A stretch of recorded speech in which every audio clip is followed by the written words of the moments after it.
It's important to be thinking about hydrogen's properties when designing a new facility. Understanding the characteristics of hydrogen has important safety implications. People working with hydrogen should understand that hydrogen is colorless, odorless, and non-toxic. Hydrogen is prone to leakage and diffuses through many materials. It's buoyant, and being the lightest gas, it rises quickly under atmospheric conditions. It diffuses in air rapidly, and it's highly flammable, easily leading to fire or explosion. It burns with an almost invisible flame, and it can cause hydrogen embrittlement in metals, leading to component failure. Those characteristics must be considered when planning and designing the facility.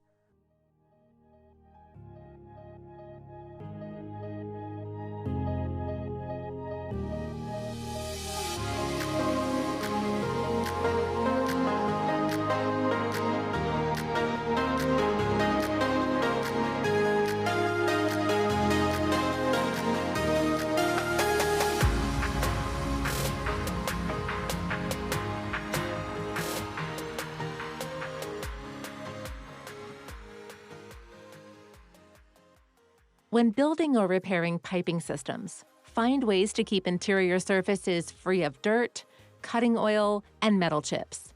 These can cause trouble for valves, compressors, and other critical components. Consider where to use filters, too.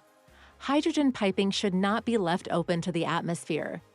To keep air and debris out, any pipe opening should be plugged, capped, flanged, or routed to an appropriate hydrogen vent stack. The best way to disperse small leaks from fittings and joints is to route hydrogen piping outdoors whenever possible. It's not always possible, though. When routed indoors, piping should not be covered by walls, floors, or ceilings. It should be readily visible for inspection and protected from physical damage. If placing piping underground, consider protection from external corrosion, guarding against inadvertent excavation, and using welded joints or no joints at all to reduce the chance of any hydrogen buildup in an enclosed pocket or space.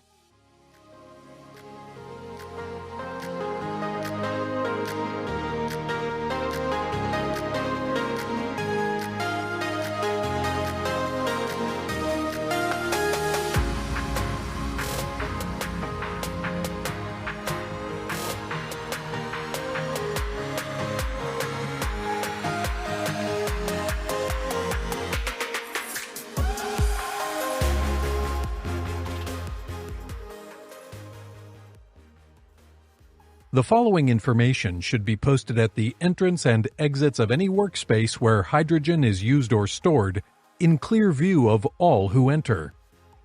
The name of the workspace and the room number, the activity being conducted, the names of all principal contacts, such as the principal investigator or supervisor, along with their contact information, the name and address of the building, emergency response and call information, as well as multiple emergency evacuation routes, identification of all hazards present in the workspace, and a map showing the location of hydrogen storage, as well as the primary and secondary gas shutoffs.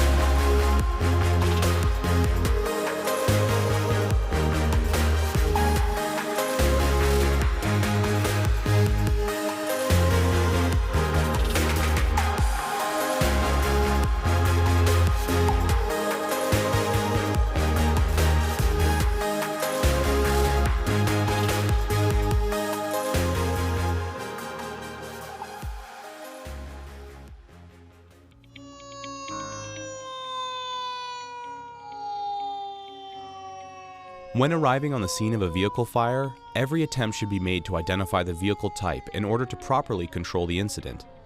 Identification may be difficult because fire or other damage may have rendered exterior identification badges invisible. Always treat vehicle fires as involving some type of alternative fuel until proven otherwise. Fires in fuel cell vehicles are extinguished in a manner similar to conventional and other alternative fueled vehicles. Always wear full firefighting PPE with SCBA.